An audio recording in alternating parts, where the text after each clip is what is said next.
زمونږ سره یو ډیر محترم مشر او زمونږ ډیر زیات د منطق او د فلسفې په ژبه کې او د دلیل په بنیاد باندې خلکو ته جواب ورکول او د تقریر او د تحریر ملکې والا خاون هغه مولانا عبدالرحمن صاحب د عمرزو مونږ سره موجود دي چې په هغوی باندې مونږ ډیر فخر کوو. هغوی ته مونږ لږ خواست کوو چې تاسو هم د دې کیمرې مخې ته راشئ او د خپلو تاثراتو او د خپلو خیالاتو اظهار وکړئ. مولانا عبدالرحمن صاحب. السلام علیکم ورحمۃ اللہ وبرکاتہ. د مفتی سلمان صاحب ډیر زیات شکریہ چې چونکې د امت مسلمه چې کوم ګم شده میراثو د هغې واپس د حصول لپاره ماحول مهیا کو په شکل د جامع شیبانیه کو سراباد 400 ده.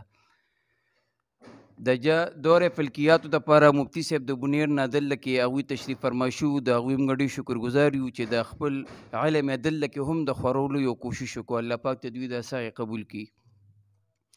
دریم خبره د فلکیاتو په حوالې سره چې کوم ده نو فلکیات تقریبا قرآن مجید مطالعه چې وشي رب العالمین د خپل معرفت بیس او بنیاد فلکیات جوړ کړي دي. دویم خبره دا ده چې د قرآن مجید د اکثرو آیات مبارکو تشریح د دې محتاج ده. که بالفرض موږ د فلکیاتو دا د مفتی صاحب ورته یو اشاره وکړه زه لږ وضاحت کول غواړم. که موږ د فلکیات د اګنور کو نو په صورت کهف کې د ذوالقرنین په واقعه کې راځي چې نور په خټه کې ډوب شو. اوس چې تاسو فلکیات نی ویلې نو تاسو به د دې حمل علی الظاهر کوئ او چې کلم حمل علی الظاهر کوي نو دی خوا چې کوم دهري او الهادي طبقه ده هغه به د ستاسو خلاف روچتېږي وي به چې یا ته څه کوې.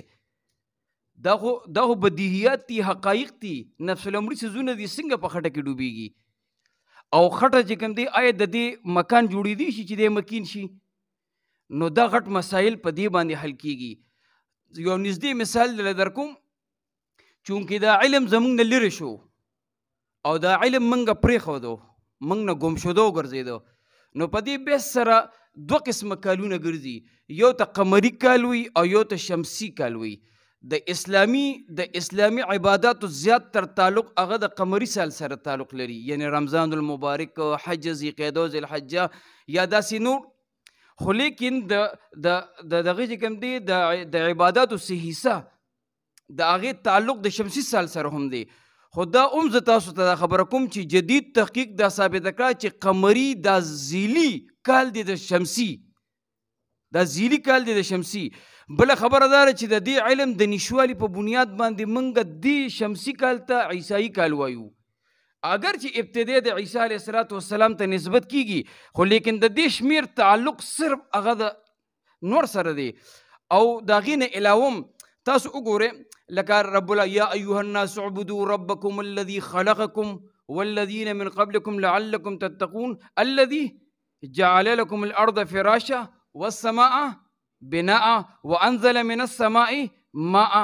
دا ټول وګورئ الله جل شانه د خپل معرفت دلیل په دې بیس باندې ګرځولی دی چې موږ لکه زه اوس ویم زه په ځمکه اوسېږم ځمکه یو سیاره د نظام شمسي چې کوم دی د ګلیکسي د ملکی وے ګلیکسي کې موجود ده. ملکی وے ګلیکسي دا چې کوم دی یو کهکشا ده په کائنات کې څومره کهکشاګانې دي د هغې کهکشاګانو موږ ته پته ولګي. نو به هر حال د فلکیاتو یوه حصه د عباداتو سره تعلق لري یو د ریسرچ او تحقیق او د ګلوبل حالاتو سره تعلق لري. نو موږ ته دا مفتی صاحب تاسو له یو بنیاد درک چې ته خپله مطالعه شروع کا خو ګورې په دې ځای ودرېږه که په دې ځای ودرېدو نو بیا به د نړۍ شاته رک شوي وي. لہذا زمونږ د امت مسلمه ګمشده میراث هغه نن الله جل شانه واپس چې کوم دی د هغې د تازه کولو د حصول لپاره یو ماحول د جامع شیبانیه په چاردیوارۍ کې د مفتی عبدالقدوس صاحب په رهنمایي او په درس او تدریس کې الحمدلله دا موقع میلو شوه. الله جل شانه نو امید دی چې دا سلسله ته الی یوم القیامه ختمه نشي. واخر دعوانا الحمدلله. حاجی ماشاءالله مولانا عبدالرحمن صاحب تاسو ته مدلل او د قرآن او حدیث په رڼا کې تاسو ته د فلکیاتو اهمیت بیان کو.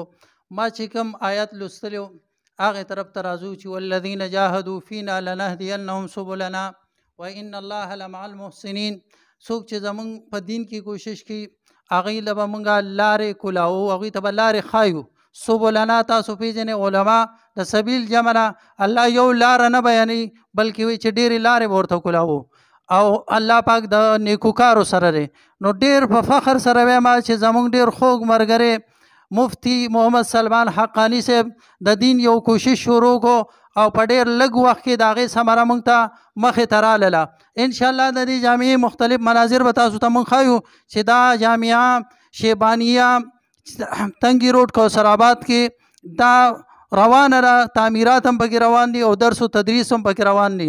زموږ دا دعا ده چې الله جل شانه دی دا جامعه د ټول عالم دپاره د رشد و هدایت مرکز وګرځي او د ټول عالم ترې الله پاک د دې نه فیض خور کی او د دې فیض تر قیامته پورې جاری او ساری او چې د دې کې کم کسانو بنیادی کردار ادا کړی چې کم ملغلرې تاسو مخې ته داري ناستې دي، الله جل شانه دی د دوی په عمر کې په صحت کې برکت واچي.